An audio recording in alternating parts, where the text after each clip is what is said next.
I don't know how many here in the audience can connect with the fact that we are doing high technology discussion. We are discussing AI, which is the frontier, with a company which many decades ago was actually barred from being in India. So, you know, how much India has come from then to now is also a testament of how much our country has changed. You said augmented intelligence. If we have to have Viksit Bharat by that deadline, it also means that we have to be Atmanirbhar India. Atmanirbhar in terms of technology, in terms of manufacturing, to a large extent Atmanirbhar in terms of energy. That is why the non-conventional renewable energy thrust that we have, and so many others. Given our past experience and previous understanding that in many technology environments, India ended up becoming a user nation rather than a producer or manufacturer nation. Are you confident that in AI we will not miss the bus from that particular perspective? And will that help us really achieve Viksit Bharat? So let me make a statement and then I'll try to give you data points to support it. I truly believe that India can become the AI capital of the world. And it can become an AI capital of the world across many different dimensions. So let me give you a couple of empirical data points. Very recently we did a AI adoption index survey. And we basically surveyed companies around the world in terms of where they were in terms of adopting AI as a technology, not just experimentation, but also at scale. Interestingly enough, 59% of all companies that were surveyed in India, they said that they were doing something or the other with AI, which by the way was the highest percentage across all the countries that were surveyed. So an indicator that says 59% actually are doing something with AI. The other interesting... There's no participation bias in this survey, right? You had an equal number of respondents, mostly... equal number of respondents across the board, right? Different countries. And in addition to that, 27% of companies in India said that they were thinking about and they had plans to move forward with AI.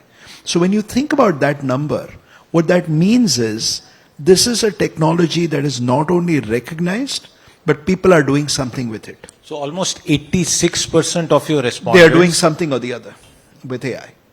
What are they doing? So the interesting piece is that most of them are experimenting with AI. Only about 26% are doing things at scale.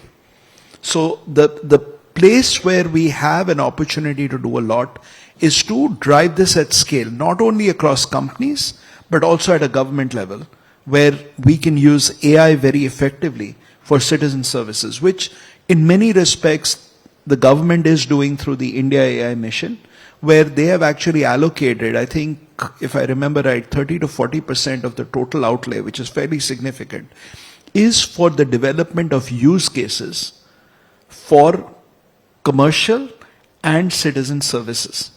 So if you bring those two pieces together, and you stay the course in terms of really driving relevant use cases that can be used at scale both for commercial applications and citizen services, we truly have the ability to be one of the top in the world. Now that is one data point. Let me give you a second data point. If you look at our demographic dividend, in about 2 or 3 years, we will have the largest volume of employable youth in the country. If that demographic dividend is scaled appropriately, we can truly become the skill capital of the world for not only AI, but for any kind of technologies. Okay, you've given me a lot to unpack, so let me try and do this bit by bit for the benefit of the audience as well as all those who are watching us across Business Today platforms. We sort of counted 86% of your respondents have something to do with AI. What about the other 14%? Are they kind of sleepwalking through it, or They probably need to wake up pretty soon, because this is, I mean, honestly, this is here to stay. I think a lot of people ask me whether are we still in the hype phase, and my contention, based on what we are seeing everywhere, and I'll give you a few examples as well, we are past the hype phase. This is here to stay, and I'll actually connect the dots to what CP was saying, that today I think if each of us, whether we are, we have a technical background or not, if we don't learn to work with this technology, we are going to be, it's going to get ahead of us.